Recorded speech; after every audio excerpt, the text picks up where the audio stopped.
Party MLC ticket ఇచ్చింది. శివరాజ్ మర్చిపోయినవా? అమ్ముకున్నావు, ప్రజలకు తెలియదా?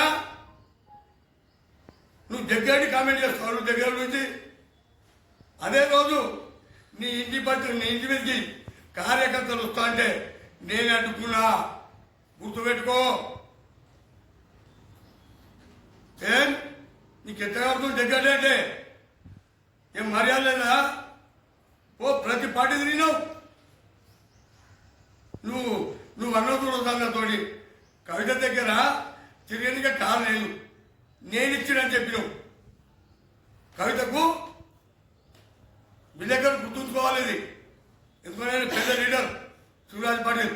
అమిత్ షా తెలుసా? రేపు ప్రధానమంత్రి తెలుసు, చంద్రబాబు తెలుసు, లాడెన్ తెలుసు, అందరూ తెలుసా నీకు. రేవంత్ క్లాస్మేట్ అయినా అది చంద్రబాబు దాటాలంటే ఆయన సిగ్గు జరగడం మాట్లాడికే. సదాశివపేట ప్రజలు తెలియదు. నువ్వు ఎలక్షన్ నిలబడతావు, నీ వారిలో కూడా ఇలా వాడి పోతావు, దండం పెడతావు, వాళ్ళకి ఏదో నోట్లు వేస్తావు, తాపుతావు, తినబెడతావు, 5,000 కోట్లు 10,000 కోట్లు కొనుక్కున్నావు. మళ్ళీ నువ్వు నీ భార్య నీ బాబాని ఎప్పుడైనా కార్యకర్తలకు అడిగినా వాళ్ళని మీరు విలేకరులు ఉన్నారు, మీరు తిరగండి.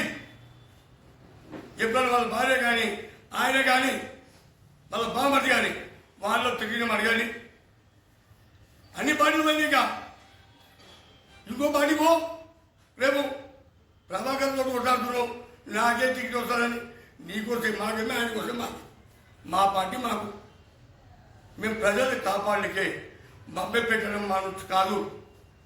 మా తూర్పు చెప్పాక రెడ్డి మాట తప్పడు, తప్పకుండా ఆయన చేయి చూపిస్తామని చెప్పేసి పత్రికా ముఖాలు చెప్తున్నాం. మరి ఒకసారి మీకు అదే చెప్తున్నాము. ఏదో నౌడితం చేసాము, పురపాలకం వాడి కొట్టాము, వీని కొట్టాము, అవన్నీ మర్చిపోయి మొన్ననే 8 ఎకరాల ల్యాండ్, సీలింగ్ ల్యాండ్ ప్రభాకర్ గారు మీ భార్య పేరు చేసుకున్నావు కదా, నువ్వు అమ్ముకున్నావు కదా. నీ తమ్ముడు రోడ్ మీద లిఫ్ట్ పెట్టిండు. ఎన్ని కబ్జాలు చేస్తారు చెప్పుడి. ఖబర్దార్, కబ్జాలు మానుకోండి. మీరు పత్రికా ముఖాల్లో ఏది మాట్లాడినా మా దగ్గర చిట్టం ఉన్నది, స్పీకర్ చేయకండి. ఇప్పుడే రిలీజ్ చేద్దాని. ఎప్పుడైతే ఎన్నికలు దగ్గరకు వస్తున్నాయి కదా, ప్రతి ఒక్కటి దాన్ని మూట కట్టాల్సి మా నాయకుడు శివరాజ్ పాటిల్. మరి కేటీఆర్ ఉత్సవం వచ్చింది నాకు అనిపిస్తున్నది. మరి చింతప్రభాకర్ అంటాడు స్వచ్ఛమైన తెలుగు మాట్లాడుతాడు ఆయన. మరి మధ్య తప్పుతున్నారు. నేను చెప్పే నాకు ఎవరు మా తమ్ముడు ఎవరు శివరాజ్ పాటిల్ పోయేటప్పుడు తిప్పుకుంటూ పోతున్నాడ. అరే సిగ్గుండాలే నీకు.